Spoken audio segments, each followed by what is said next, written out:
अस्सलाम वालेकुम everyone, welcome to my channel. तो सबसे पहले मेरी आपसे रिक्वेस्ट है कि अगर आप मेरे चैनल पर नए हैं तो मेरे चैनल को सब्सक्राइब ज़रूर कर दें। तो आज की वीडियो की तरफ चलते हैं। तो मेरी वीडियो आज की जो है वो है PMMVY के रिलेटेड है। प्रधानमंत्री मातृ वंदना योजना जो है एक स्कीम हमारी, तो उसके रिलेटेड है हमारी ये वीडियो आज की। और उसमें मैं आपको बताऊंगी कि हम कैसे जो बेनिफिशरी की हम रजिस्ट्रेशन करते हैं क्रोम में जाके PMMVY का जो फॉर्म भरते हैं, बेनिफिशरी की रजिस्ट्रेशन करते हैं। तो उसमें जब हम बेनिफिशरी का आधार लिखते हैं तो वहाँ पर बहुत सारों का Aadhaar not linked with account number, तो वहाँ पर वो आता है। तो आज मैं आपको बताऊंगी कि कैसे हम जो जम्मू एंड कश्मीर की आंगनवाड़ी वर्कर्स हैं वो कैसे घर बैठे ही अपनी बेनिफिशरी का NPCI और DPT कर सकती हैं। तो इसके लिए हमें क्रोम पर जाना होगा। तो चलिए चलते हैं क्रोम पर और मैं आपको बताती हूँ कि NPCI और DPT कैसे करते हैं। सबसे पहले आप NPCI की फुल फॉर्म देख लीजिए। NPCI की जो फुल फॉर्म होती है वो national payment corporation of India. ये एक जो स्कीम है गवर्नमेंट ऑफ इंडिया ने निकाली हुई है, उसमें ये NPCI बहुत ही इम्पॉर्टेंट है। PMMVY का जब हम फॉर्म भरते हैं उसमें ये NPCI को इम्पॉर्टेंट कर दिया गया है।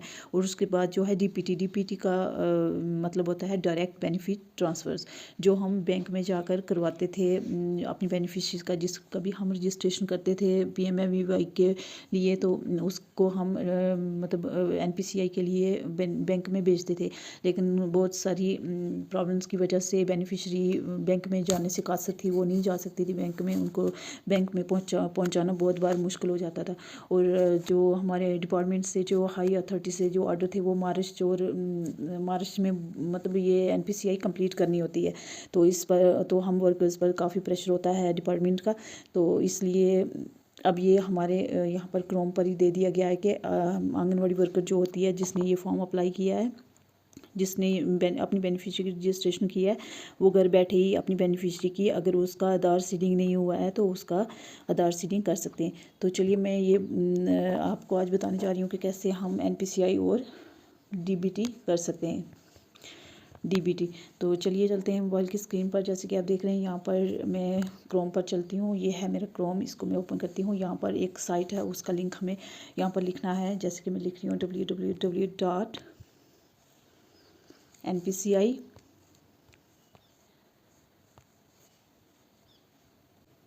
तो जैसे यहाँ पर मैं लिखती हूँ www.NPCI.org.in। ये हम अगर आप ये मैं थोड़ा गलत कर दिया, एक मिनट में इसको थोड़ा ठीक कर लेती हूँ।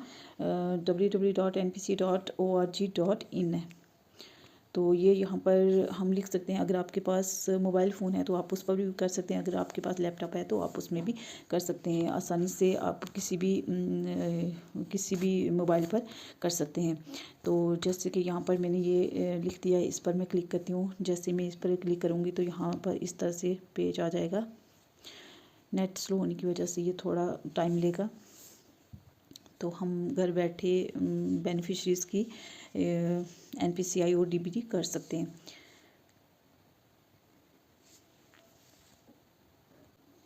तो आप देख सकते हैं यहाँ पर ये हमारे पास आया है। ये इस टाइप का पेज हमारे पास आया है। तो आप देख सकते हैं। तो इस पर हमें स्क्रॉल करना है। थोड़ा स्क्रॉल करने के बाद आप देख सकते हैं यहाँ पर जो कंज्यूमर लिखा हुआ है, इस पर हमें क्लिक करना है। तो कंज्यूमर पर क्लिक करने के बाद हमें कहाँ पर जाना है? हमें जाना है भारत आधार सीडिंग एनेबल बेस पर। हमें इस पर जाना है। हम इस पर क्लिक करेंगे।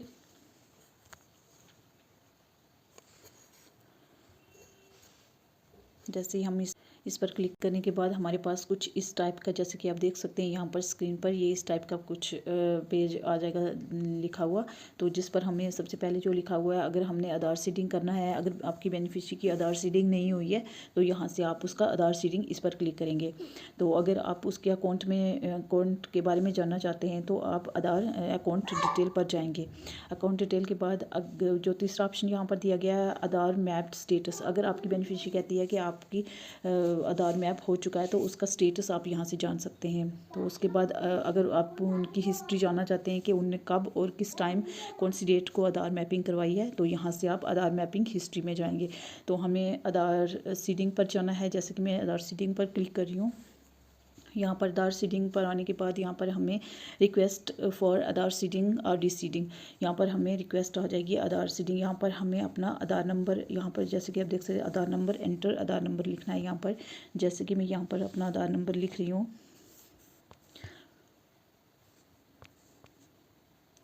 आधार नंबर लिखने के बाद आप यहाँ पर आधार नंबर जो होगा वो आपका 12 डिजिट का होगा। 12 डिजिट के आधार नंबर लिखने के बाद आप आगे इसको स्क्रॉल करेंगे, थोड़ा सा स्क्रॉल करने के बाद आप यहाँ पर आएंगे कि आपने ये क्या करना है, आधार सीडिंग करना है। आधार सीडिंग करना है, यहाँ पर इस डब्बे में क्लिक करना है। जैसे कि आपको ये आधार ये सीडिंग का दिख रहा है ऑप्शन, यहाँ पर इस पर क्लिक करना है। जैसे कि ये ब्लू कलर का निशान आ गया यहाँ पर। तो आपका ये आधार सीडिंग जो है, आप कौन से बैंक के साथ है लिंक करवाना है, अपना अकाउंट नंबर आपका कौन से बैंक के साथ है, कौन सा बैंक है आपके अकाउंट नंबर का, यहाँ से हमने सेलेक्ट करना है अपना बैंक। जो भी आपका अकाउंट नंबर जिस भी बैंक का होगा आपने वही बैंक सेलेक्ट करना है। तो मेरा है जम्मू एंड कश्मीर, तो यहाँ पर मैं क्लिक करूँगी। जैसे कि यहाँ पर आ गया है जम्मू एंड कश्मीर। तो आपके पास यहाँ पर सीडिंग टाइप आ गई, फ्रेश सीडिंग मूवमेंट। अगर कोई इसमें मूवमेंट करनी है, अगर मतलब इधर उधर अकाउंट नंबर चेंज करना है या कुछ करना है, तो आपने यहाँ पर और कुछ नहीं देखना है, यहाँ पर आपने फ्रेश सीडिंग पर क्लिक करना है। तो उसके बाद आपने यहाँ पर अपना अकाउंट नंबर लिखना है। जो भी आपका अकाउंट नंबर होगा आपने वो अकाउंट नंबर यहाँ पर लिखना है। अकाउंट नंबर यहाँ पर जो आपने अकाउंट नंबर जिस भी बैंक का अकाउंट नंबर होगा आपने यहाँ पर लिखना है, और यहाँ पर फिर दोबारा से आपने रिवाइज़ करना है, आपने दोबारा रीराइट लिखना है। जो अकाउंट नंबर आप यहाँ पर लिखोगे ना ऊपर, वही सेम अकाउंट नंबर आपने इसमें भी फिल करना है। कंफर्म अकाउंट नंबर आपने मतलब 2 बार अकाउंट नंबर लिखना है, एक बार यहाँ पर और एक बार यहाँ पर, वही सेम अकाउंट नंबर लिखना है। तो उसके बाद यहाँ पर थोड़ा स्क्रॉल करेंगे, इसको यहाँ पर एक छोटा डब्बा दिया हुआ है, इस पर हमें टिक का निशान लगा ऐसे मतलब क्लिक करना है, तो यहाँ पर येस का आ जाएगा। तो उसके बाद हमें क्या करना है, यहाँ पर आप देख सकते हैं यहाँ पर जो कैप्चा दिया हुआ है, तो इस कैप्चे को हमें यहाँ पर फिल करना है। जिस भी मतलब जो भी टाइप का कैप्चा होगा, जो भी लिखा होगा यहाँ पर, तो हमें यहाँ पर ये भरना है। जैसे कि आप यहाँ पर देख सकते हैं 285718। तो इस टाइप का कैप्चा भर के आप यहाँ पर सबमिट पर क्लिक करेंगे। तो चलिए मैं सबमिट पर क्लिक करती हूँ। अभी मैंने अकाउंट नंबर नहीं लिखा, उस वजह से ये नहीं आ रहा है। तो इस तरह से आपका वो आधार सीडिंग का जो है वो आ जाएगा। तो यहाँ पर इसके बाद आपके पास एक, जब हम सबमिट पे जाएंगे तो यहाँ पर आपके पास जो आपका यहाँ आपके पास फ़ोन नंबर होगा, जिसके लास्ट वाले 4 डिजिट जो आपको दिखाई देंगे, उस फ़ोन नंबर पर आपका OTP आ जाएगा। तो उसके बाद आपने वो OTP जो होगा वो 6 डिजिट का होगा। अपने उस 6 डिजिट के OTP को वहाँ पर लगाकर तो आपने वहाँ पर सबमिट कर देना है। तो इस तरह आपने यहाँ पर ये जो है ये डिटेल आपने भर दी है, तो ये इस तरह से ये आधार सीडिंग आ जाएगा। तो चलिए चलते हैं बैक थोड़ा। तो आप वहाँ से जब आधार सीडिंग का प्रोसेस कंप्लीट कर लेंगे, उसके बाद आप यहाँ पर देख सकते हैं अगर कोई बेनिफिशियरी आपके पास आती है तो वो कहती है कि मैंने आधार सीड करवाया है, मैंने कब का। तो अगर आपके पास शो नहीं हो रहा है तो आप यहाँ पर चेक कर सकते हैं। जैसे कि यहाँ पर आधार मैप्ड स्टेटस, ये आधार मैप्ड स्टेटस है, जो आधार ऑलरेडी मतलब अगर फीड हुआ है, लिंक हुआ है आधार, तो ये स्टेटस यहाँ से दिखाएगा। जैसे कि मैं इस पर क्लिक करती हूँ, आपको दिखाती हूँ।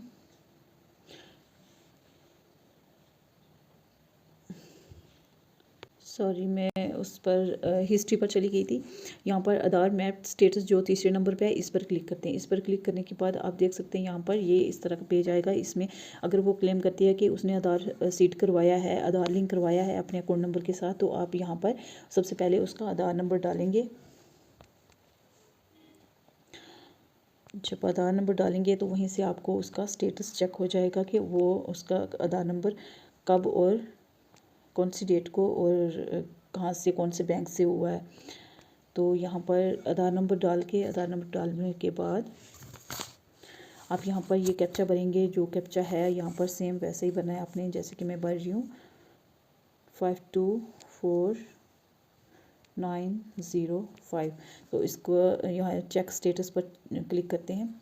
तो चेक स्टेटस पर आपको ये, जैसे कि आप देख सकते हैं यहाँ पर ये जो फ़ोन नंबर है, यहाँ पर इस फ़ोन नंबर पर आपको एक OTP जाएगा। जैसे कि ये यहाँ पर मेरा OTP आया है 203159। तो मैं यहाँ पर ये ये आपने करना है, आपने वो भरना है, OTP भरना है। यहाँ पर 6 डिजिट का OTP है, तो यहाँ से आपने कंफर्म पर क्लिक करना है। कंफर्म पर क्लिक करने के बाद आपके पास इस तरह से उसकी आधार डिटेल निकल कर आ जाएगी।